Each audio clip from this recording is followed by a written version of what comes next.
Poggle the Lesser and the Geonosians design the plans and then pass those on to Count Dooku.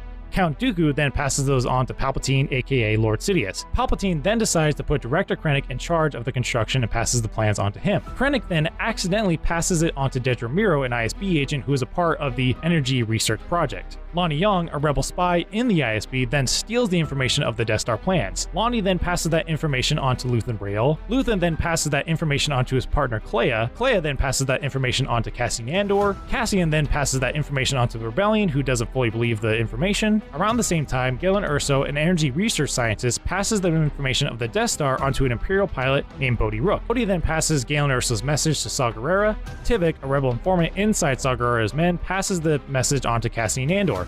Cassian and the rebels obtain Jyn Erso to help them get in contact with Saw Gerrera so they can receive Galen Erso's message. Jyn receives Galen Erso's message and then passes that message to the rebels on Yavin 4. Cassian, Jyn, and a handful of rebels then go to Scarif to receive the Death Star plans. They then send the plans to Admiral Raddus, a part of the Rebellion who is just above Scarif. The plans are then transferred over to a data card by this guy, who then hands it off to this guy before being slashed by Darth Vader, who then hands it off to this guy, who then hands it off to Leia Organa. Leia gives the plans along with a personal message over to R2-D2. R2-D2 then lands on the planet Tatooine, gets captured by Jawas, and then is sold into the hands of Luke Skywalker. Luke Skywalker then learns of the message and passes it along to Obi-Wan Kenobi. Luke Skywalker, Obi-Wan Kenobi, along with Han Solo and Chewbacca, plan to bring the plans over to Alderaan to Bail Organa. Having showed up just a little too late, they get captured by the Empire on the Death Star, which is totally odd because the plans basically went full circle just to end up back on the Death Star. Ironic.